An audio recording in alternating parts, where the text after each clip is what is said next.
ከሚስቱ ጋር በሚሆንበት ሰዓት ላይ የግንኙነት ፍላጎቱ ሙሉ በሙሉ ነው የሚጠፋው የሚሞተው። ፍቅረኛ እየፈለጋችሁ ሲመጣ የምትገፉ ሴቶች ራሳችሁን ፈትሹ። በኋላ ጸጸት ነው አይደል የሚሰማችሁ። ታሪኩን ሲነገረኝ በጣም ያዘንኩት። ሴቶች ይቀርቡታል፣ ማግባት ይፈልጋል፣ ግን አንድ ሳምንት እንዳያችሁ ያስጠሉኛል አለ። ከዛ በኋላ እድሜያችሁ እየጨመረ በሄደ ቁጥር ትጸጸታላችሁ፣ ታለቅሳላችሁ፣ ማዲያት በማዲያት ትሆናላችሁ። የሚገናኛቸውም ሴቶች አሉ ከእርካታ በኋላ ወይም ደግሞ ከግንኙነት በኋላ ላበላ ሆኖ ሰውነታቸው እረጥበው ከማንም በላይ ውበት ኖሯት ቆማ ቀረች። በተለይ ለሴት በጣም ከባድ ነው።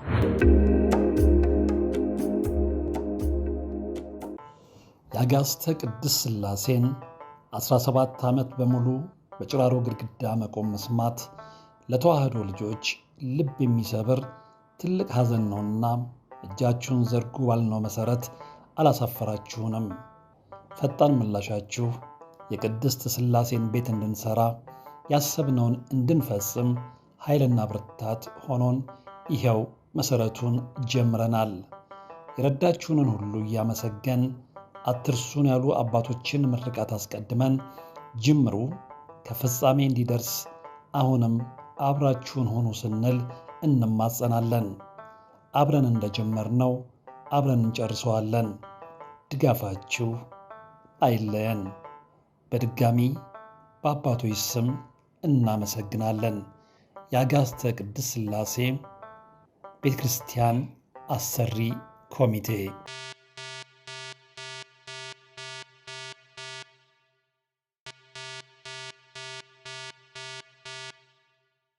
ሰላም ጤና ይስጥልን። በሀገር ውስጥና በመላው ዓለም የምትገኙ ወደ ቻናሌ ተከታታዮች ይኸው ዛሬም በእግዚአብሔር መልካም ፍቃድ ተገናኝተናል።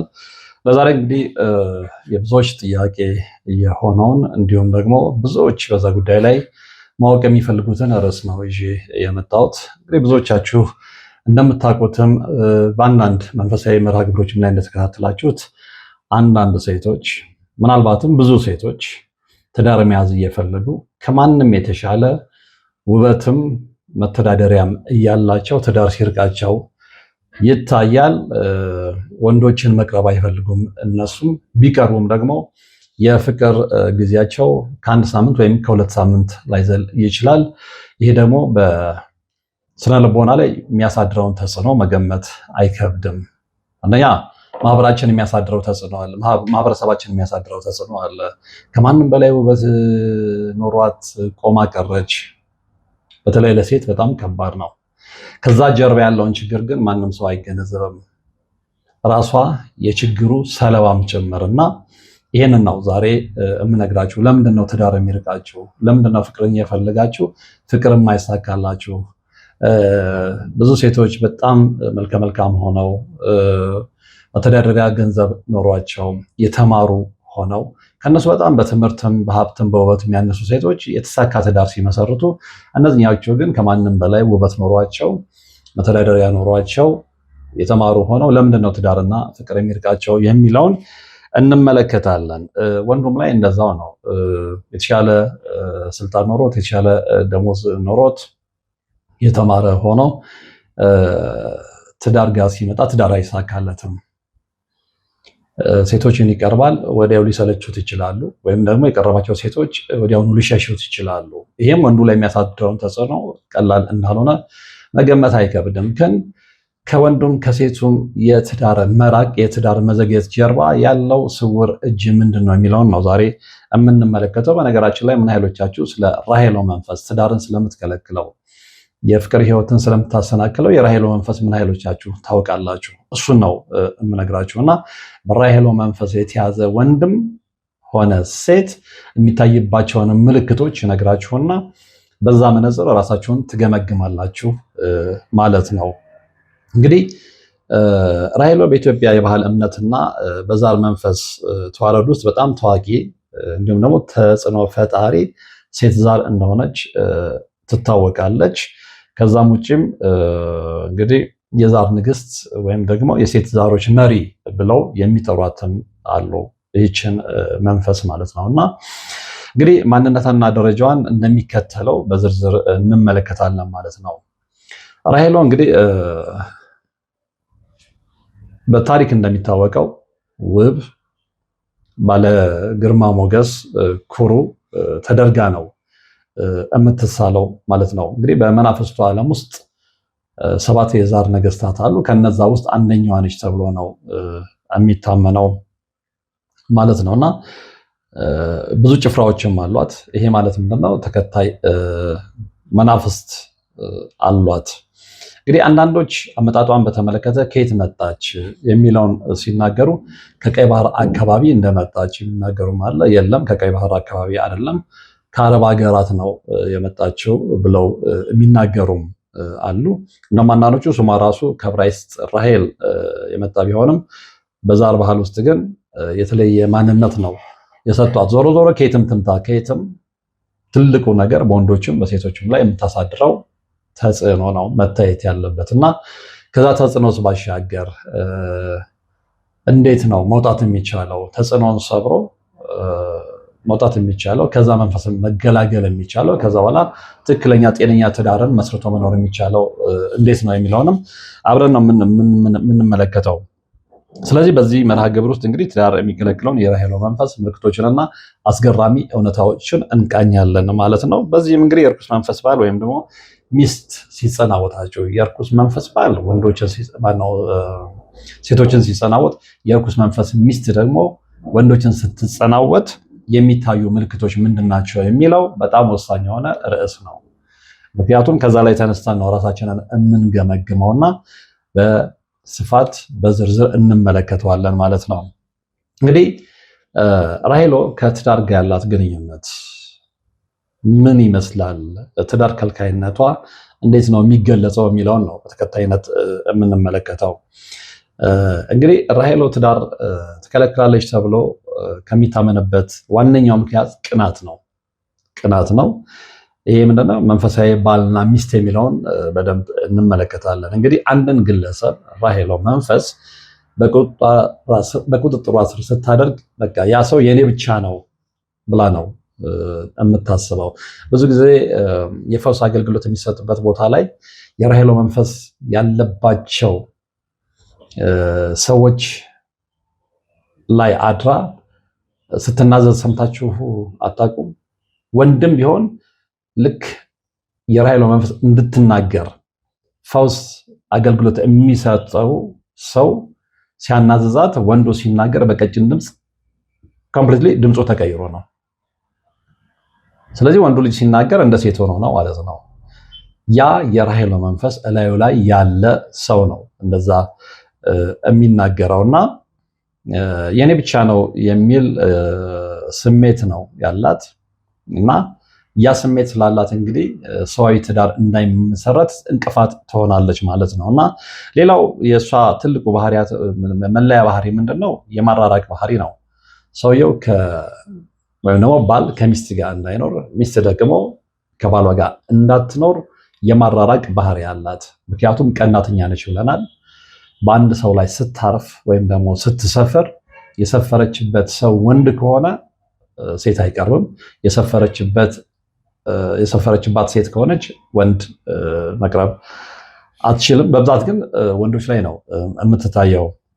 እንግዲህ የምልክቶቿ ባህሪ ምንድን ነው? አንድ ሰው ለምሳሌ ወይም ደግሞ ራሄሎ ያለችበት ሰው ወይም ያደረችበት ሰው ምን አይነት ምልክቶችን ሊያሳይ ይችላል? መገለጫዎቹ ምንድን ናቸው? እነዚህን ማወቅ በጣም ጠቃሚነት አለው። አንደኛው የራሄሎ መንፈስ ያለበት ሰው ውበትና ጌጥ በመውደድ ይታወቃል። ንጽህናን መጠበቅ ጥሩ ነው፣ ግን ከመጠን ያለፈ ሽቶንና ጌጣጌጥን ይጠቀማሉ የራሄሎ መንፈስ ያለባቸው ሰዎች። ከዛ ውጭ እንግዲህ ደመቅመቅ ያሉ ልብሶችን በመልበስም ይታወቃሉ። በተለይ መንፈሱ የሚወደው ነጭና ቀይ ልብስ ስለሆነ በብዛት ያ መንፈስ ያለባቸው ሰዎች ከሽቶና ከጌጣጌጥ ማዘውተር ባለፈ በአብዛኛው መልበስ የሚወዱት ነጭና ቀይ ልብስ ነው። አንደኛው ምልክት እሱ ነው። ሌላው ምንድነው? ብቸኝነትን ይመርጣሉ። ከሰው መደባለቅን አይፈልጉም። እንግዲህ ሰዎችን የመጥላትና ብቸኛ የመሆን ፍላጎት ያሳያሉ የራሄሎ መንፈስ ያለባቸው ሰዎች ማለት ነው። እና ሌላው ምንድነው? በህልም ከመገለጥ ጋር የተያያዘ ነው። ይሄም እንግዲህ በህልም ረጅም ፀጉር ያላት ቆንጆ የሆነች ሴት ትገለጽና ከዛ ሰው ጋር ግንኙነት ልታደርግ ትችላለች። ያ ሰው በህልም ዓለም ከቆንጆ ሴት ጋር ግንኙነት ሲያደርግ ሊመለከት ይችላል፣ የራሄሎ መንፈስ ያለበት ሰው። ስለዚህ ከመንፈስ ጋር ነው ግንኙነት የሚያደርገው ማለት ነው። እና ብዙ ሰዎች በህልማችን እንደዚህ የሆነ መንፈስ ሲገናኘን ተመለከተን፣ ሊደፍረኝ ሲል ተነሳው፣ ልትደፍረኝ ስትል ተነሳው፣ እንዲህ አይነት ነገሮች ሲናገሩ ይደመጣሉ። እና በህልም መገለጥ አንደኛው መገለጫ ባህሪዋ ነው ማለት ነው። እንግዲህ ወደ መፍትሄው ከመምጣታችን በፊት ሌሎች ነገሮችንም እንመልከት። ራሄሎ መንፈስ በትዳር ላይ የሚያሳድረው ተጽዕኖ ምንድን ነው የሚለውን ስንመለከት እንግዲህ ራሄሎ በትዳር ህይወት ላይ የምታሳድረው ተጽዕኖ ቅድም እንደገለጽ ነው ቀናተኛ አፍቃሪ ከመሆኗ ጋር ይያያዛል ማለት ነው። አንደኛው ከመጀመሪያው የትዳር እድል በርን መዝጋት ነው እና ይህ በጣም የተለመደ ተጽዕኖ ነው። ግለሰቡ ለትዳር ብቁ ሆኖ ቢገኝም ቅድም እንዳልነው በገንዘብም በማቹሪቲም ወይም ደግሞ ለትዳር በመብቃት ብስለትም ብቁ ሆኖ ቢገኝ እድሜው ቢፈቅድለትም ትዳር መያዝ አይችልም እና ነገሮች ሳይሳኩ መንገድ ላይ ተስተጓጉሎ ይቀራሉ፣ ከትዳር ጋር የተያያዙት ማለት ነው። አንደኛው ይሄኛው ነው። ሌላው ምንድነው? ትዳርን ቢመሰርት ምክንያት አልባ ፍቺ ያጋጥመዋል።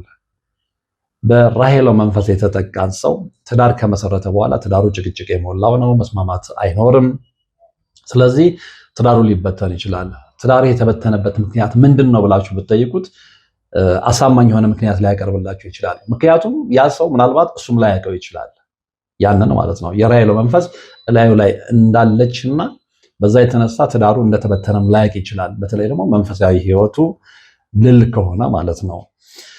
ሌላው የራሄሎ መንፈስ ያለበት ሰው ወደሱ የሚመጡትን ፈልገውት የሚመጡትን በባህሪው ሊሆን ይችላል፣ በእውቀቱ ሊሆን ይችላል፣ በተክለ ቁመናው ሊሆን ይችላል። ፈልገው የሚመጡትን ሴቶች መቅረብ አይፈልግም ወይ ያባረራቸዋል። ከሄዱ በኋላ ግን ሲጸጸት ልትመለከቱ ትችላላችሁ። ትዳር ይፈልጋል፣ ፍቅር ይፈልጋል። ነገር ግን በህይወቱ ዘልቀው መግባት የሚፈልጉ ሴቶች ሲመጡ በር ይዘጋባቸዋል። እሱም ፈልጎ አይደለም። እንደነገርኳችሁ ብዙዎች በዚህ አይነት መንፈስ መያያዛቸውን ሳያውቁ ነው የሚንገላቱት። ጓደኞቻቸው ትዳር ይዘው ልጆች ሲወልዱ ይቀናሉ። ምንድን ነው ለእኔ ያልተሳካለኝ? ጓደኛዬ ከኔ የተሻለ ነገር ሳይኖረው ትዳር መስርቶ የተሳካ ትዳር ይዞ ይኖራል። እኔ ግን ከሱ የተሻለ ነገር ኖሮኝ፣ መኪና ኖሮኝ፣ ቤት ኖሮኝ፣ መኪናና ቤት ንብረት ለትዳር ዋስትና ሊሆን አይችልም። ሰዎች መጀመሪያ መንፈሳዊ ህይወታችንን እንቃኝ። ምክንያቱም እንደውም አንድ ጽሑፍ ላይ እንዳነበብኩት እችን ሀገር የዛር መንፈስ ተቆጣጥሯታል የሚል ነገር አንብቤያለሁ። በከፊል እስማማለሁ። በከፊል እስማማለሁ እምላችሁ ለምንድን ነው? ልም ያሉ ገዳማት ቦታ ላይ በትክክል ከእግዚአብሔር ጋር የተቀራረቡ አባቶች እንዳሉ ስለማምን እነሱን ይሄ ስለማይመለከት ነው በከፊል የምለው። በተለይ ግን ይሄ ከተማ ውስጥ የምንኖረውን አብዛኛዎቻችንን የዛር መንፈስ ተቆጣጥሮናል። አትጠራጠሩ። የምንመለከተው የሚሆነው ነገር ሁሉ የዛ ነጸብራቅ ስለሆነ ማለት ነው። እና ወደ ዋናው ርዕሳችን እንመለስ። እንግዲህ ትዳር ከተያዘ በኋላም በማጣላት ትታወቃለች። እንግዲህ ያ ሰው የሚመጡትን ፈላጊዎች ያለበቂ ምክንያት እንዲጠላቸው ወይም ደግሞ እንዲፈራቸው በማድረግ ያንን የፍራቻ ስሜት ጭንቅላት ውስጥ በማስቀመጥ እድሉን እንዲያባረር በመገፋፋትም ትታወቃለች። የራሄሎ መንፈስ ማለት ነው። ትዳር ከተያዘ በኋላም ያንን እንኳን ስቴፕ አልፋችሁ ብትሄዱ የራሄሎ መንፈስ ካለባችሁ ትዳር ውስጥም ከገባችሁ በኋላ እዛ ትዳር ውስጥ የፍቅር ስሜት ማጣት ይከሰትባችኋል። ጠዋት ማታ ጭቅጭቅ ነው። ምክንያቱን ግን አታውቁትም። 2 ደቂቃ ባልና ሚስት አብረው መቀመጥ አይችሉም። ቃላት አያግባቧቸውም። ሌሎችን የማያጣሉ ቃላት እነሱን ያጣሏቸዋል። እንዲሁም ደግሞ በትዳር ውስጥ ቀዝቃዛ መሆን ይታያል። የራሄሎ መንፈስ ያለበት ትዳር ውስጥ ማለት ነው። እና ትዳሩም ግንኙነቱም ሰላማዊ እንዳይሆን ታደርጋለች። ገብታ ትበጠብጣለች። ይህንን ብዙ ሰዎች አያውቁም። እናንተ ደግሞ በትንሽ በትልቁ ነው የምትነታረኩት ሊሏቸው ይችላል። ሶስተኛ ሰው ውስጡን ሚስጥሩን የማያውቅ ሰው ማለት ነው። እና አብዛኛው ሰው ራሄሎ መንፈስ ግንዛቤውም አለው ብዬ አላስብም። የተወሰኑ መንፈሳዊ ነገሮችን የሚከታተሉ ሰዎች ግንዛቤ ሊኖራቸው ይችላል። አብዛኛው ሰው ግን የትዳር ህይወቱ የሚበጠበጠው የሚበላሸው በዚህ ስሜት እንደሆነ አይደለም የሚያውቀው። ወይ ባል ሚስት ለሱ ያላት ስሜት ጥሩ እንዳልሆነ ወይም ደግሞ ሚስት ባሏ ለሷ ያለው ስሜት ጥሩ እንዳልሆነ ነው አንደርስታንድ የሚያደርጉትና የበለጠ ነገር የሚያቀጣጥሉት እንጂ በትዳራቸው ውስጥ የገባ ስውር እጅ እንዳለ አንደርስታንድ አያደርገውም። እና እንደዚህ አይነት መርሃ ግብር መስራት የሚያስፈልገው ለዛ ነው። ሰዎች እንዲነቁ ትዳርን የሚበጠብጠው ለካ እንደዚህ አይነት መንፈስ ነው ብለው እንዲነቁና ወደ መፍትሄው እንዲሄዱ። መፍትሄው ምንድነው? መጨረሻ ላይ ነው የምንመለከተው። እንግዲህ ትዳር ከተያዘም በኋላ ራሄሎ ግንኙነቱ ሰላማዊ እንዳይሆን ታደርጋለች ብለናል። በትዳር አጋሮች መካከል እንግዲህ የነበረው ጥልቅ ፍቅር በድንገት ወደ መምረር እና ወደ መናናቅ እንዲቀየር ታደርጋለች። ያም ኃይል አላትና ብዙ ጊዜ አይታችሁ ከሆነ የት ይደርሳሉ፣ በስማም የእነሱ ትዳር እኮ ለሌላው ሮል ሞዴል መሆን ይችላል፣ ፍቅራቸው አይናቸው ላይ ያስታውቃል የተባሉ ባለትዳሮች ድንገት ሳይታሰብ ቁጥር 1 ጠላቶች ሆነው ይገኛሉ። በሰው ግራ እስኪጋባ ድረስ ማለት ነው። ብዙ ሰው ግራ ይጋባል እንጂ ወይም ደግሞ የአንደኛው ወገን አንደኛው ላይ ሲፈርድ ይታያል እንጂ ከዛ ጀርባ ያለው ምክንያት ትዳራቸው እንዲመር ትላንትና የሚዋደዱ ሰዎችን ትዳራቸው እንዲፈርስ ምክንያት የሆነ ነገር ምንድን ነው ብሎ አይመረምርም። ቶሎ ፍርድ ለመስጠት ነው የሚቸኩለው። ስፔሻሊ የኛ ሰው ሲሉ ስላችሁ ያው ስለሚገባችሁ ማለት ነው። ከዛ ውጭ እንግዲህ ራሄል የምታሳድረው ተጽዕኖ ምንድን ነው? ባልና ሚስቱ በግንኙነት ወቅት ፍላጎት እንዲያጡ ነው የምታደርገው። አሁን አንዳንዱ ሰው ጤናማም ሆኖ ማለት ነው ወንዱ ጤናማ ይሆናል፣ በውስጡ ያንን አንደርስታንድ ያደርጋል። ነገር ግን ከሚስቱ ጋር በሚሆንበት ሰዓት ላይ የግንኙነት ፍላጎቱ ሙሉ በሙሉ ነው የሚጠፋው የሚሞተው። ያ የሚሆነው ግን እሱ በሽተኛ ሆኖ ሳይሆን የራሄል መንፈስ በምታሳድርበት ተጽዕኖ ነው። ይሄ ልብ ሊባል ይገባል። ከዛ ውጭ ምንድነው እንግዲህ ሁለቱም ፍላጎት እንዲያጡ እንዲደክማቸው ወይም ደግሞ አንዱ ሌላውን እንዲጠላው በማድረግ ትዳሩን ባዶ ታደርገዋለች፣ መራራ ታደርገዋለች፣ ጣዕም አልባ ታደርገዋለች። እና የብዙዎች ትዳር የሚበተነው በዚህ ምክንያት ነው። እና አሁን ብዙዎች በዚህ እንደዚህ አይነት ነገሮች ሲከሰቱ ምንድን ነው የሚያደርጉት? ሴት ከሆነች ከአቅም በላይ ሲሆንባት ቅርቧ ላሉ እህት፣ ወንድም፣ ቤተሰብ ልትናገር ትችላለች።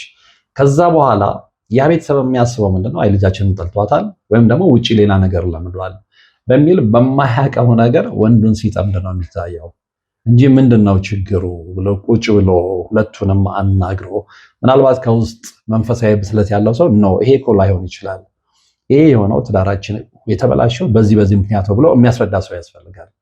ግን ምን ያህሉስ ግንዛቤው አለው ነው ስለ ራሄሎ መንፈስ ምን ያህሉስ ጥልቅ እውቀት አለው የሚለው ነውና የራሄሎ መንፈስ የሚባል አለ፣ ትዳር የሚከለክል ፍቅር የሚያበላሽ። እሱን በደንብ ልታውቁ ይገባል። በተለይ ውቦች ሆናችሁ መተዳደሪያ ኖሯችሁ ከማንም በላይ ፍቅረኛ እየፈለጋችሁ ሲመጣ የምትገፉ ሴቶች ራሳችሁን ፈትሹ። በኋላ ጸጸት ነው አይደል የሚሰማችሁ? ወንዶች ይቀርቧችኋል፣ ወይ ትንቃላችሁ፣ ወይ ታባረራላችሁ፣ ወይ የተለያየ ምክንያት ልትሰጡ ትችላላችሁ። ያንን የምታደርጉት ግን በንጹህ አእምሯችሁ አይደለም። የራሄሎ መንፈስ ያንን እንድታደርጉ ስለሚገፋፋችሁ ነው። ከዛ በኋላ እድሜያችሁ እየጨመረ በሄደ ቁጥር ትጸጸታላችሁ፣ ታለቅሳላችሁ፣ ማዲያት በማዲያት ትሆናላችሁ፣ እግዚአብሔርን ማማረር ትጀምራላችሁ። እግዚአብሔርን ከማማረራችሁ በፊት ግን የራሄሎ መንፈስ የሚባል ተውሳክ እንዳለ ልትገነዘቡ ይገባል። ሌላው እንግዲህ መንፈሳዊ ቅናት ወይም ደግሞ ስፒሪቹዋል ጀለሲ የምንለው ነው። እንግዲህ ራሄሎ ግለሰቡን እንደ መንፈሳዊ ባል ወይም ደግሞ እንደ መንፈሳዊ ሚስት ስለምትመለከት ሌላ ሰዋዊ ተቀናቃኝን አትፈልግም።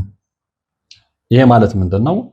ራሄሎ መንፈስ ወንድ ላይ ካደረች ያ ወንድ መንፈሳዊ ባሏ ነው ማለት ነው። ስለዚህ አግብቼዋለሁ ነው የምትለው። እንግዲህ የፈሱ አገልግሎት የሚሰጥበት ቦታ ላይ ሲናዘዙ ሰምተናል። እንዴት ልቀቅ ትለኛለህ? መንፈስ የሚያስለቅቀውን ሰው ወይም መምህር ማለት ነው። እንዴት ልቀቅ ትለኛለህ? እኔ እኮ ከልጅነቱ ጀምሬ አግብቼው አብሬው እየኖርኩኝ ነው የሚል መልስ ነው የምትሰጠው። እንዲሁም ደግሞ ሴቷን ከተቆጣጠረቻት ሌላ ወንድ እንዳይነካት ትከላከላለች። ይሄ እንግዲህ እንደ መንፈሳዊ ባል ወይም ደግሞ እሷ ራሷን እንደ መንፈሳዊ ሚስት ስለምትመለከት ሞር ወንዶቹ ላይ ነው። በነገራችን ላይ ራሄሎ ወንዱን ስለሆነ የምትቆጣጠር ሞር ከዛ አንጻር ብንመለከተው ይሻላል እና ወንዱን እንደ መንፈሳዊ ባሏ ነው የምትቆጥረው። እሷ ደግሞ ለሱ እንደ ሚስት ነች። ስለዚህ አግብቼዋለሁ፣ ሚስቱ ነኝ፣ አልለቅም የሚል ነገር ነው የምትናገረው። ስለዚህ ሰው የተቀናቃኝ አትፈልግም። ስለዚህ ይህንን ሰው ሴቶች ሲፈልጉት በተለያየ ምክንያት ታጣላና እንዲራራቁ ነው የምታደርገው። ምናልባት ተሳክቶላቸው እንኳን ቢጋቡ በፍጹም ትዳራቸው ሰላም እንዳይኖር ትበጠብጣቸውና ትዳራቸውን ታፈርስባቸዋለች ማለት ነው። ሌላው ምንድነው እንግዲህ ግለሰቡ ትዳር ውስጥ ደስተኛ እንዳይሆን ሁሌም ብቸኝነት እንዲሰማው፣ ትዳር ኖሮት ልብ አድርጎ ልጆች ሁሉም ሊሆን ይችላል፣ ብቸኝነት እንዲሰማው፣ ደስተኛ እንዳይሆን፣ ቤቱን እንዲጠላ፣ አልፎ ተርፎ እንግዲህ ከትዳር አጋሩ ይልቅ ለብቻው መሆንን እንዲመርጥ ነው የምታደርገው እና አንዳንድ ወንዶች ላይ በደንብ እንደዚህ አይነት ባህሪ ይከሰታል። አንደኛ ቤቱን የጭቅጭቅ ቤት ስለምታደርገው ወንዱ ስራ ደክሞት ሲመጣ ቤቱ የሚጠብቀው ጭቅጭቅ እንደሆነ ስለሚያስብ ወደ ቤቱ መምጣት አይፈልግም። የሚመጣም ልጆች ከተኙ በኋላ ውድቅት ላይ፣ ከዛም ከመጣ በኋላ ከሚስት ጋር ለምን አመሸህ ይመጣል፣ በዛ ምን አገባሽ ይመጣል፣ ጭቅጭቅ ይመጣል። ግን ከዚህ ሁሉ ጀርባ ያለውን የራሄሎ መንፈስን መርምሮ ለማግኘት ጥረት አይደረግም። ስለዚህ ይሄ ሰው ልጆችን ቢኖሩት ቤቱ ሙሉ ቢሆን የሳሎኑ ዕቃ ያማረ ቢሆን ሁሉ ነገሩ ለሰው ታይታ የተመቸ ቢሆን እሱ ግን ውስጡ ባዶ ነው። የሞላ ቤት ውስጥ እያለ ምንም እንደሌለው ነው ራሱን የሚቆጥረው ማለት ነውና ይሄ ሁሉ የሚመጣው እንግዲህ በራሄሎ መንፈስ ነው። ምክንያቱም በቃ ኖርማሊ ተቆጣጥረዋለች፣ አግብተዋለች፣ ቅናተኛ መንፈስ ነች። ስለዚህ በሰዋዊ ሚስት ተወስኖ እንዲኖር አትፈልግም። ስለዚህ ያንን የሚያደርግ ከሆነ በጥብጣ ማፈታት ነው የምትፈልገው። ሌላው ምንድነው ከዚህ ሲያልፍ ደግሞ በጣም አስቀያሚው ነገሩ አካላዊና ስነ ልቦናዊ ጫናዎችን በማሳደር ትታወቃለች እና አንደኛው ምንድነው መሃንነት ነው። በጣም እንግዲህ የብዙ ሴቶች እህቶች ችግር ማለት ነው እና እንግዲህ በሕክምና ምንም አይነት ችግር ሳይኖር ባድርጉ ልጅ የመውለድ እድልን ታደናቅፋለች። ሁለቱም ጋር ባልም ጋር ሚስትም ጋር ምንም ችግር የለም፣ የጤና ችግር የለም። ነገር ግን ብዙ ጊዜ ቢሞክሩ ልጅ ላይ ያገኙ ይችላሉ። ይሄ የራሄሎ መንፈስ የሚፈጥረው ተጽዕኖ ነው። እኔ አስታውሳለሁ አንዲት ከስተመር ነበረች። ከስተመር የምለው እንግዲህ ይገባችኋል የፕሮግራሚንግ ተከታታዮች ነው እና ብዙ ጊዜ ያው ትደዋወላላችሁ፣ ሀሳብ ትቀያየራላችሁ እና እቺ ልጅ ውጭ ሀገር ነው የምትኖረው። በቂ ደሞዝ አላት፣ በሕክምና ሙያ ላይ ነው ያለችው፣ ቆንጆ ነች፣ ቤት ከአንድም ሶስት አላት። ግን ትዳር መያዝ ብትፈልግም አልቻለችም። ለምን ብያት ነበረ። እንግዲህ ታሪኳን በአጭሩ እንድትነግረኝ አድርጌ ነበረ። ነግራኛለች። ቆንጆ እንደሆነች፣ እድሜዋ ገና ነው። ኦልሞስት ሰላሳዎቹ ውስጥ ነች። ሰላሳዎቹ ስል ኦፍኮርስ አንዳንዱ ሄዷል ሊል ይችላል። ግን ስለዛ ብዙም አልረፈደም። ከአንድም ሶስት ቤት አለት። አዲስ አበባ ውስጥ ሰው ውጭ ብትኖርም ሁሉ ነገር የተሟላ ነው። በቃ በቁሳዊ አይነት ስንገመግማት ሁሉ ነገር የተሟላላት ነው። እንደዚህ አይነት ሴት አግኝቶ ደግሞ አይኑን የሚያሸው የለም። ቆንጆ የሆነች ሴት፣ የተማረች ሴት፣ ጥሩ የሚከፈላት በውጭ ሀገር የሕክምና ዶክተር ከአንድም ሶስት ቤት ያላትን የትኛውም ወንድ አይኑን አያሽም። ነገር ግን በፍጹም እች ልጅ ፍቅረኛ ማግኘት አልቻለ። እንዳላገኘች ነው። እንደምንም ብላ ትቀርባቸዋለች፣ ይርቋታል። ምክንያቱን አታውቀውም። ምክንያቱን አላውቀውም ስትል ነው የራሄሎ መንፈስ ነው ያልኳት፣ ወይም ደግሞ አይነ ጥላ ብዙ ጊዜ እንደምንለው ማለት ነው። እና ሞርገን አይነ ጥላና የራሄሎ መንፈስ ለጊዜው ለይተን ብንመለከተውና ሞር የራሄሎ መንፈስ ላይ ትኩረት ብናደርግ ደስ ይለኛል። ስለዚህ እንደዚህ አይነት ተጽዕኖ ታሳድራለች ማለት ነው። ለመሆኑ የራሄሎ መንፈስ የሰፈረባቸው ወንድና ሴት ምንድን ነው የሚያሳዩት ምልክት? እንግዲህ ራሄሎን ብዙዎች የዛር ንግስት ብለው ይጠሯታል ብያቸዋለሁ እና በሰው ላይ ስትሰፍር ወይም ደግሞ ስትጠናወት እንግዲህ በሁለቱም ጾታ ላይ የምታሳያቸው ምልክቶች ተመሳሳይነት ቢኖራቸውም እንደ ጾታው የሚለያይ ጥቂት ልዩነቶችን ደግሞ አሏቸው። እንግዲህ በሴቶች ላይ የሚታዩ ምልክቶች ምንድን ናቸው? የእሷ ተጽዕኖ ሲኖር የሚለው ማለት ነውና ይህንን ሴቶች በደንብ እንድትሰሙኝ ይፈልጋለሁ። ምክንያቱም ብዙዎቻችሁ በዚህ ችግር ውስጥ እንዳላችሁ ስለማቅ ማለት ነው። ብዙዎቻችሁ የትዳር ህይወታችሁ ሰላማዊ እንዳልሆነ ስለማቅ ማለት ነው። ብዙዎቻችሁ ባላችሁ ደግ እንደሆነ እያመናችሁ በተጽዕኖ የተነሳ ባላችሁን ልትጠሉ ዳር ላይ እንዳላችሁ ስለምታማክሩኝ፣ ስለዚህ ይሄ ምክር ለእናንተ ነው ማለት ነው። እና እናንተ ላይ የሚታዩ ምልክቶች ምንድን ናቸው? እነዚህን ምልክቶች የምትመለከቱ ከሆነ የራሄሎ መንፈስ ላያችሁ ላይ አለ ማለት ነው። ስለዚህ ምን እናድርግ የምትሉኝ ከሆነ መፍትሄውን ለሁለቱም ጾታ መጨረሻ ላይ እናገራለሁ። እንዳጠቃላይ እንደ ሰው ምን ማድረግ አለብን የሚለው መጨረሻ ላይ እናገራለሁ። እና እንግዲህ ራሄሎ በሴቶች ላይ ስትሰፍር በይበልጥ የቅናትና የልዩነት ባህሪ ነው የምታሳየው። ይሄ ማለት ምንድን ነው? እንግዲህ ከመጠን ያለፈ ሽቶ መውደድ ብዙ ሴቶች ላይ ይሄ ችግር ይታያል። እና ራሳችሁን አጠብቁ አይደለም፣ ንጽህናችሁን አጠብቁ አይደለም፣ ግን ቱ ኤክስትሪም ሲሆን መጠራጠር ደግሞ ጥሩ ነው። ከሌላው በተለየ ሁኔታ ጌጣጌጥና ሽቶ የምንወድ ከሆነ ለምን ብለን ራሳችንን ልንጠይቅ ይገባል። እና ሴቷ እንግዲህ ሁልጊዜ ኪችንም ስትገባ ሳሎኗም ተቀምጣ ሰውን ጋር ስትሄድ ምንም ስትል ተኳኩላ በሽቶ ታውዳ ደመቅ ያሉ ልብሶችን ቅድም ነግሬያቸዋለሁ። በተለይ ቀይና ነጭ ልብስ ለብሳ መታየት ትወዳለች፣ የራሄሎ መንፈስ ካለባት ማለት ነው። ይህን የምታደርገው ግን ለሰው ብላ ሳይሆን ለራሷ እርካታ ነው። በነገራችን ላይ የራሄሎ መንፈስ ያለባቸው ሰዎች በአብዛኛው ለሰው ብለው የሚያደርጉት ነገር የለም፣ ለራሳቸው እርካታ ብለው ነው የሚያደርጉት። ሙሉ ሰውነታቸውን ሸርቶ አርከፍክፈው ከመጠን በላይ ጌጣጌጥ እንዳለ ደርድረው እዚህ ላይ ይሄ ብረታ ብረቱን ምኑን ወርቁን ብሩን ምን አድርገው ወይ ትልልቅ መነጽር አድርገው ልትመለከቷቸው ትችላላችሁ። እንደዛ ተበለጭልጫው ልትመለከቷቸው ትችላላችሁ። እና ኪችንም ሲገባ እንግዲህ ወጥም ሲሰራ ሽንኩርትም ሲከተፍ ሽቶ የምትቀቡ ከሆነ እንዳልኳችሁ የዚህ አይነት ምልክት የምታሳዩ ከሆነ ቀይና ነጭ ልብስ ለብሳችሁ ከጓዳ ወደ ጓዳ የምትመላለሱ ከሆነ ራሳችሁን መመርመር ይኖርባችኋል። ሌላው ምንድነው እንግዲህ ወንዶችን መጥላትና ማስወገድ ነው። ይሄ ምንድነው በሴቶች ላይ የሚታዩ ምልክቶች ነው። የራሄሎ መንፈስ ሲቆጣጠራቸው በሴቶች ላይ የምናየው ምልክት ማለት ነው። ወንዶችን መጥላት ወይም ደግሞ ማስወገድ ነው። ለትዳር የሚመጡ ወንዶችን ያለበቂ ምክንያት መጥላት። እንግዲህ ይችን ሴት ወዷት አንድ ወንድ ሊመጣ ይችላል፣ ወይም 2-3 ወንዶች በተለያየ ጊዜ ሊመላለሱ ይችላሉ። ያለምንም ምክንያት እነዛን ሰዎች መጥላት፣ ማጣጣል ወይም ደግሞ ከነሱ ጋር መሆንን ሲሆኑ መጨነቅ እና እንዲህ አይነት መንፈስ ወይም ደግሞ የራሄሎ መንፈስ የተቆጣጠራት የተጠናወታት ሴት ኢቨን ለትዳር ለፍቅር አጋርነት ከፈለጋት ወንድ ጋር ስትቀመጥ የመጨነቅ ስሜት ነው የሚታይባት እና ዘና ብላ አትቀመጥም፣ ሰላም አይሰማትም በፍጹም። እና ወዲያውኑ ከሱ ተለይታ ብቻዋን መሆን ነው የምትፈልገው። ስለዚህ ይሄ ምልክት ስለሆነ ሴቶች እንደዚህ አይነት ምልክት የሚታይባቸው ሴቶች ራሳችሁን ልትመረምሩ ይገባል። ሌላው እንግዲህ የፀጉር እንክብካቤ ነው። እንግዲህ ፀጉሯን ቅቤ መቀባት፣ ልዩ እንክብካቤ ማድረግ። ፀጉሯ ሲነካባት ወይም ሲቆረጥ ደግሞ በጣም ትበሳጫለች። ጥሩ ነው እንዳልኳችሁ። አንዳንድ ጊዜ ምንድነው ሁሉ ነገር እናንቀላቀል ስለመፍለግ ነው። ይሄ ቱ ኤክስትሪም ሲሄድ ነው እና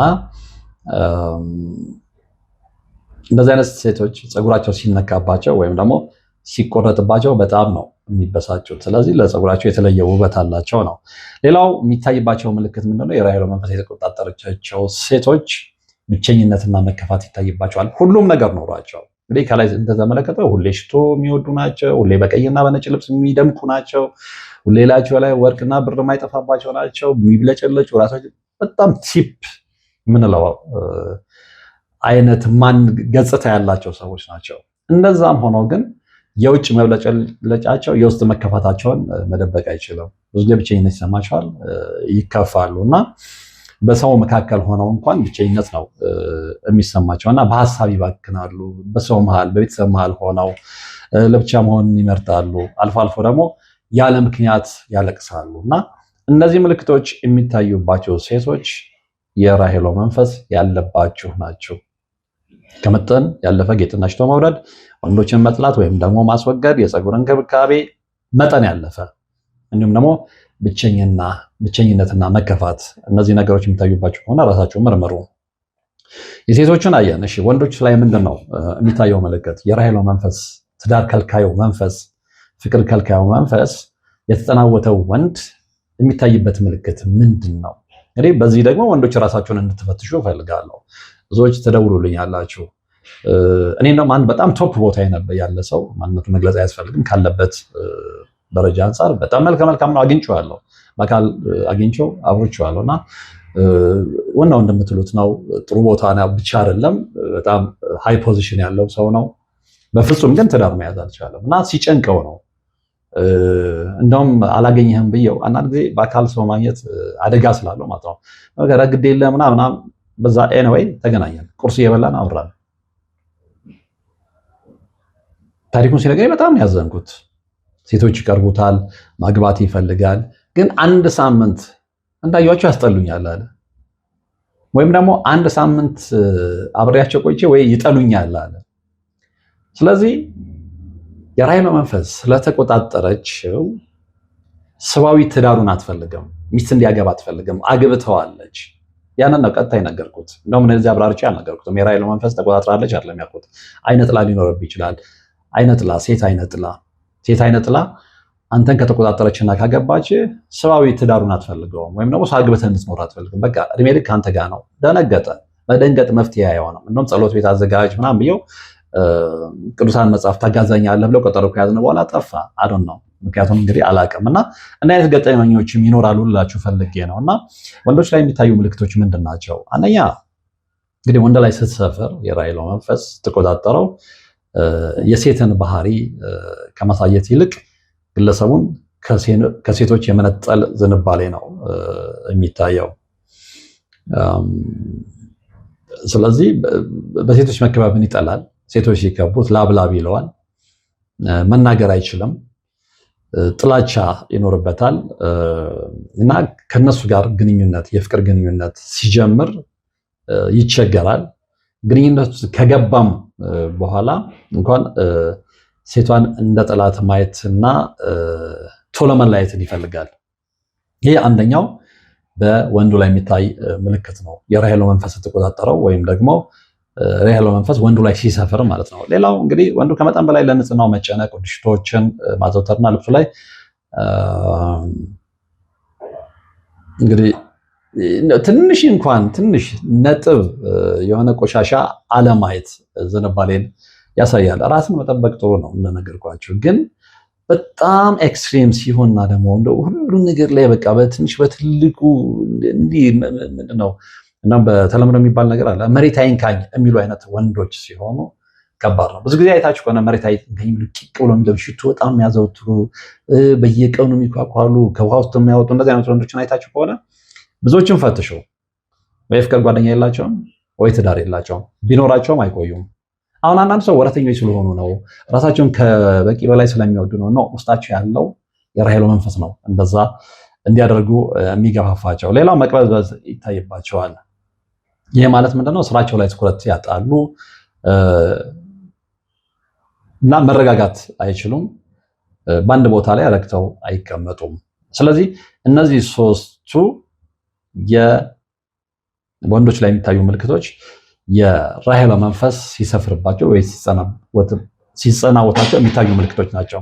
የሴቶች ጥላቻ፣ ልዩ ንጽህናና መቅበዝበዝ። ልዩ ንጽህና የሚባለው ምንድነው? ንጽህናችሁን አትጠብቁ ማለት አይደለም፣ ግን ልዩ የሚለው በራሱ የሚጠቁመው ነገር አለ። ቱ ኤክስትሪም ከመደበኛው የተለየ ሲሆን፣ ከመደበኛው በጣም የራቀ ሲሆን ለማለት ነው። እንግዲህ በሁለቱም ጾታዎች ላይ የሚታዩ የጋራ ምልክቶችስ ምንድን ናቸው? የወንዱን ለብቻ አየን፣ የሴቷን ለብቻ አየን። የራሔል መንፈስ ሲቆጣጠራቸው የሚያሳዩ ምልክቶች ማለት ነው እና ሁለቱም ላይ የሚታየው የጋራ ምልክት ምንድን ነው? እንግዲህ ጾታ ሳይለይ ራሔል ያለችበት ሰው የሚከተሉትን ምልክቶች ያሳያል። አንደኛው በህልም መገናኘት ነው። ይሄ የብዙ ሰው ችግር ነው። እኔም ጋር ከሚደወሉ ስልኮች መረዳት የቻልኩት ያንን ነው። የሚገርምህ ዛሬ ሌሊት እንደዚህ እንትን ሆኜ የሆነ መንፈስ መቶ ሊገናኘኝ ሲል ባነንኩኝ ላበላብ ሆኜ ወይም ደግሞ የሆነ መንፈስ የሆነ ሴት ልትገናኝ ስትል ደንግጬ የተነሷ የሚለው ወንዶች የስልክ መልእክት በደንብ የለመድኩት ነው እና የራሔል መንፈስ እንደሆነ ምንም ጥርጥር የለውም፣ አልጠራጠርም። ያን ሲነግሩኝ የራሔል መንፈስ የሚባል አለ፣ ሴት አይነ ጥላ እንደዛ ታደርጋለች፣ እንዲህ በዛ ጉዳይ ላይ እናወራለን። እና አንደኛ በህልም መገናኘት ነው። እንግዲህ ወንድ ሲሆን በህልም በጣም ቆንጆ ሴት ሆና ትመጣበታለች እና ከእሷ ጋር የፍቅር ግንኙነት ይፈጽማል። ሲጋቡ ወይም ሲጨፍሩ በህልሙ ሊመለከት ይችላል።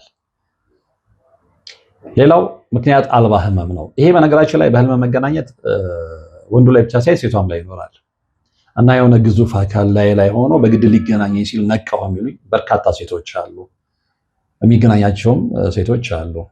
ከእርካታ በኋላ ወይም ደግሞ ከግንኙነት በኋላ ላበላ ሆኖ ሰውነታቸው እረጥበው የሚነሱ ሴቶች እንዳሉ በስልክም ነግረውኛል። መላከ መንክራት ግርማ ወንድሙ መጽሐፍም ላይ እንዳነበብኩት እዚህ ይለኛል። መናፍስትንም ያገቡ ወንዶችም ሴቶችም እንዳሉ አባዶር ላይ ይሁን የሰው ቃርሚያ ላይ ከሁለት አንዱ መጽሐፍ ላይ ሁለቱም ላይ ተመልከቱና እዛ ምዕራፍ ላይ ያለው ነገር በደንብ አንብቡ። ተጨማሪ ግንዛቤ ይፈጥርላችኋል። እና ሌላው ምንድነው? ምክንያት አልባ ህመም ነው። እንግዲህ በተለይ ወገብ ላይ፣ ጭንቅላት ላይ ከባድ ራስ ምታት፣ ይሄ ሁለቱም ጾታዎች ላይ ነው። ወይም ትከሻ ላይ የሚሰማ መክበድ፣ በህክምና ግን ምንም በሽታ አይገኝም እና እነዚህ ምልክቶች ሁለቱም ጾታዎች ላይ ይታያሉ። ይሄ ማለት ነው የወገብ ህመም፣ ጭንቅላትን ላይ የሚሰማ ክብደት፣ ትከሻ ላይ ትከሻዬን ከበደኝ፣ ኧረ ጀርባዬ ምንድን ነው ያላቅም፣ እንደዚህ አይነት ነገር ቅስፍ አድርገው መያዝ፣ ይሄ ሁለቱም ጾታዎች ላይ ነው የሚታየው። ከዛ በኋላ ወደ ሐኪም ቤት ሂዱ ይባላል። ሐኪም ቤት ይሄዳል። ዶክተሩ ግራ እስኪጋባ ኧረ ምንም ነገር የለም እየታመምኩኝ እንዴት ምንም የለም ትለኛለህ? ይሄ ዶክተሩም ከአቅሙ በላይ ነው፣ ሰለባውም ከአቅሙ በላይ ነው። ሁለቱም ግንዛቤ በዚህ ጉዳይ ላይ ስለሌላቸው ማለት ነው። እና ይሄ ምልክት ይታያል ሁለቱም ጾታዎች ላይ። ሌላው የባህሪ መለዋወጥ ወይም ደግሞ ሞድ ስዊንግስ የምንለው ነው። ባህሪያችን ይለዋወጣል። የራሄሎ መንፈስ ያለባቸው ሰዎች ባህሪያቸው አሁን ሳቁ ስትላቸው በኋላ ሊተክዙ ይችላሉ። አሁን ተደሰቱ ስትሏቸው በኋላ ሲበሳጩ ልትመለከቷቸው ትችላላችሁ። እና ይሄ ሞድ ስዊንግ በደንብ ጎልቶ ይታይባቸዋል። ያ መንፈስ እላያቸው ላይ ካለ ማለት ነው። እና በአንድ ቅጽበት በጣም መሳቅ ይኖራል፣ በጣም መደሰት ይኖራል። በሌላ ቅጽበት ደግሞ መቆጣትና መበሳጨት። ይህንን ሰውዬ ምንድነው ባህሪው እንደ ስስት የሚገለባብጠው ምንድነው እንደ ስስት የሚለዋውጣት የምትሏቸው ሰዎች የሉ። አንደኛው መለያ ባህሪ ይሄኛው ነው። ሌላ ምንድነው? የእድል መዘጋት ነው። ይሄ ብዙ ሰው ችግር ነው። እንግዲህ በስራም በትምህርትም ሆነ በማህበራዊ ህይወት ነገሮች ላይ ነገሮች እየተሳኩ ነው ብለን ስንጠብቅ በድንገት ይበላሻሉ። እነዚህ ምልክቶች በሁለቱም ጾታዎች ላይ የሚታዩ ናቸው። የራሄሎ መንፈስ ሲጸናወታቸው ማለት ነው። በህልም መገናኘት፣ ምክንያት አልባ ህመም፣ የባህሪ መለወጥ ወይም ደግሞ ሞድ ስዊንግስ እንዲሁም ደግሞ የእድል መዘጋት ማለት ነው።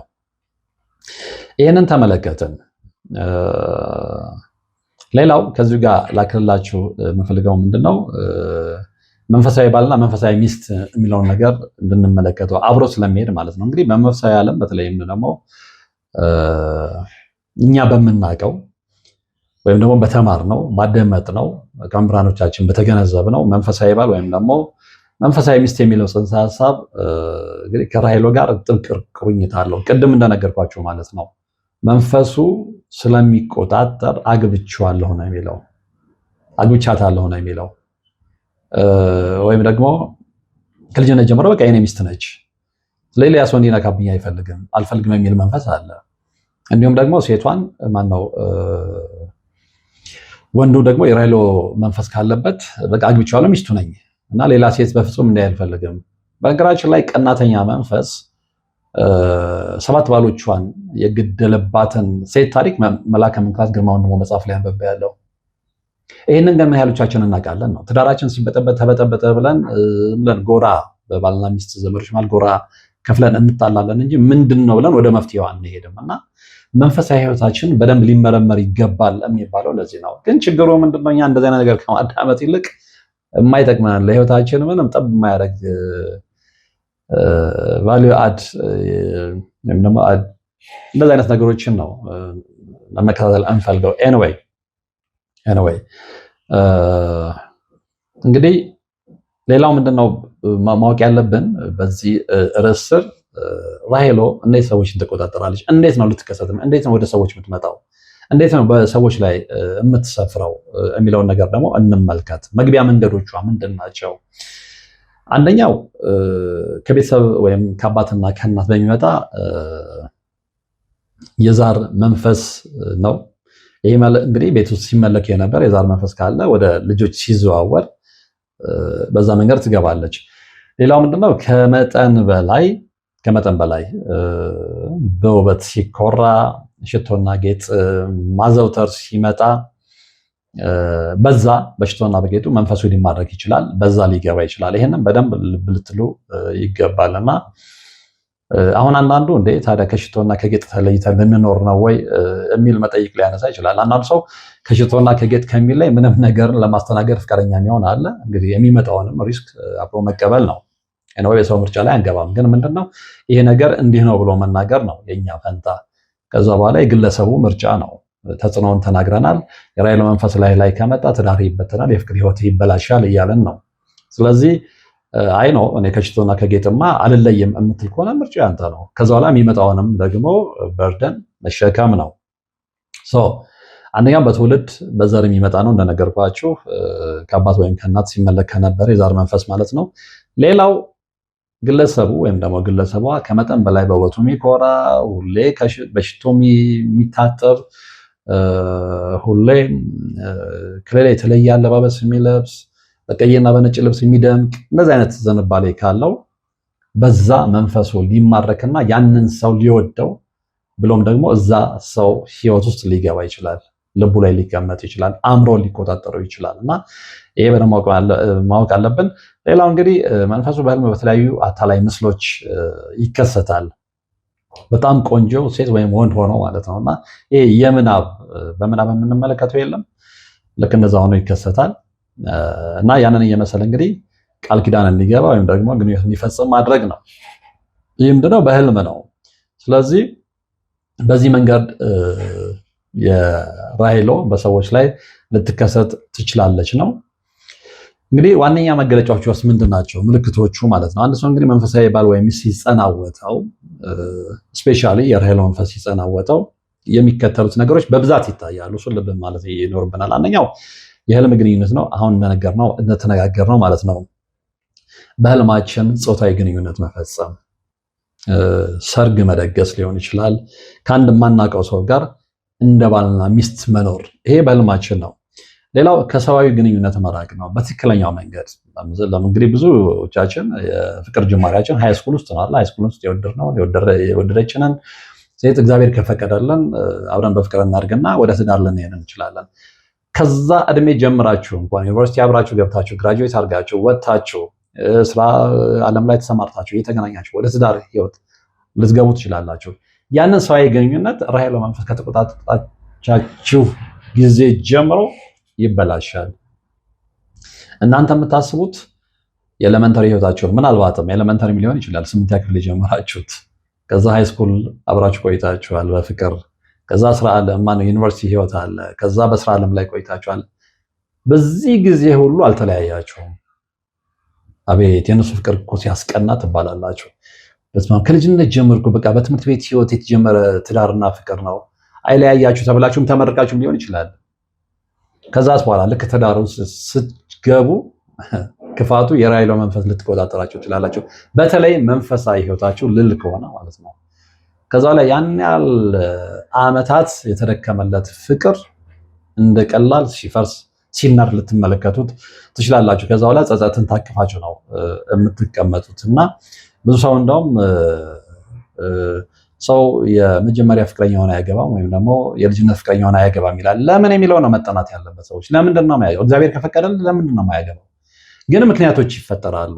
ወይም በመሃላቸው ጠላት ይመጣል ነው የምንለው እኛ በዘልማድ፣ ወይም ደግሞ ሴጣን ገባ በመሃላቸው ነው የሚባለው።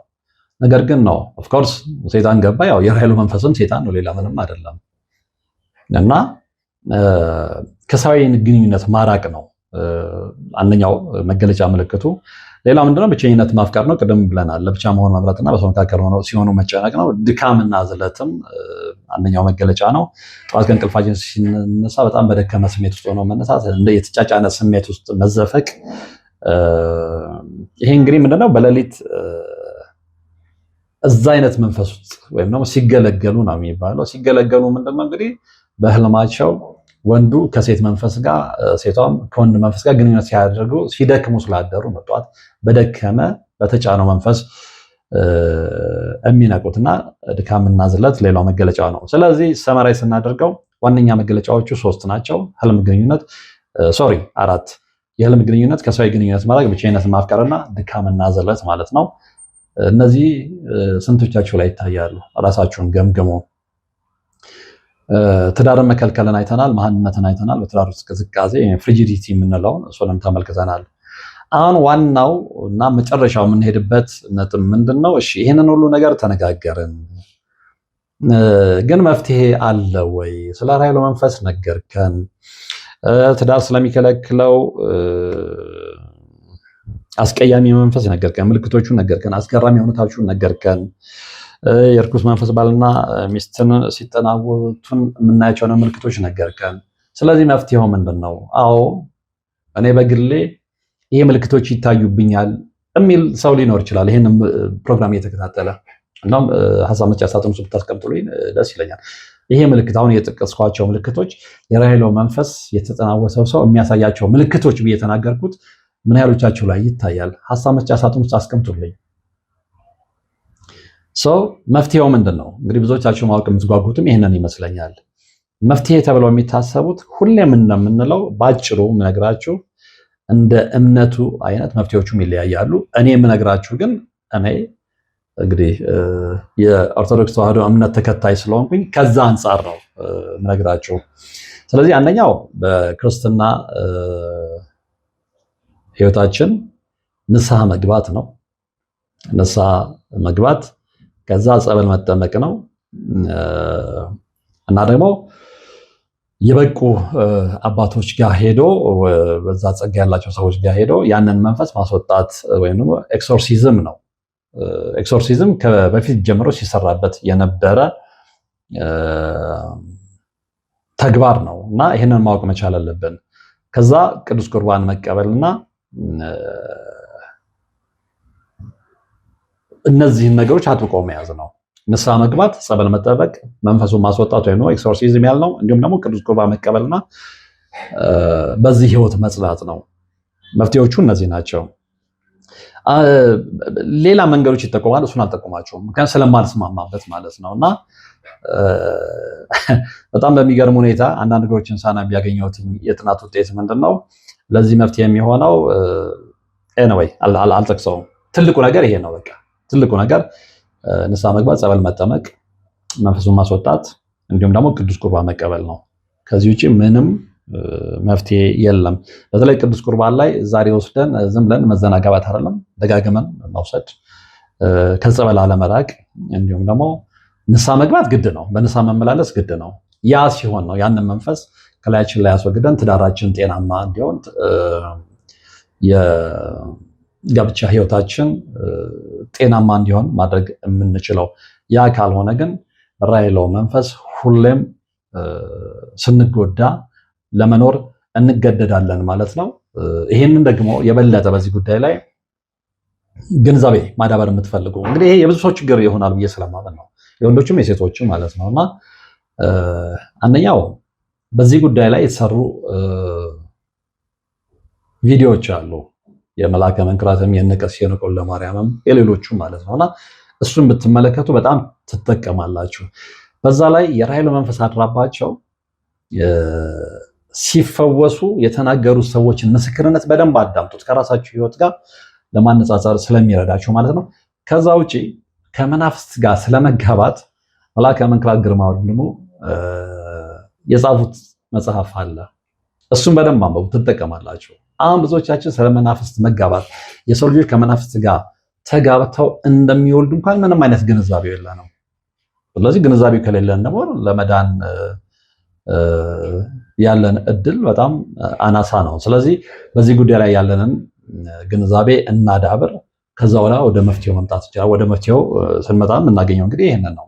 መምህራኖችም ከዚህ ውጪ ምን የሚነግሯችሁ ነገር የለም፣ የነገርኳችሁን ማለት ነውና ያን እንደምታደርጉ ተስፋ አለኝ። በዚህ ህይወት ውስጥ ያላችሁ እንግዲህ መልካም እድል እንዲገጥማችሁ ነው የምመኘው። ምክንያቱም ሁሉ ነገር ሞልቶ የትዳር ህይወት ሲኦል ሲሆን ከማየት የበለጠ በጣም አስቀያሚ የሆነ አድካሚ የህይወት ረጅም ጉዞ የለም። ስለዚህ ከዛ ህይወት ለመዳን መጨረሻ ላይ የተጠቀሙትን መፍትሄዎች ተግባራዊ እንድታደርጉ እጠይቃለሁ ነው ለምናለሁ ነው የሚባለው። ኤኒዌይ የተከታተላችሁት ፕሮግራም ለብዙዎቻችሁን ህይወት መስመር እንደሚያስይዝ ተስፋ አደርጋለሁ። በቀጣይም እንዲሁ በአስተማሪ እና ከራስ ጋር በቀጥታ ከሚገናኝ መርሃ ግብር ጋር እንደምንገናኝ ተስፋ አለኝ። አብራችሁኝ ስለነበራችሁ ወደፊትም አብራችሁኝ ስለምትሆኑ ከልብ ከልብ አመሰግናለሁ። ሰላም።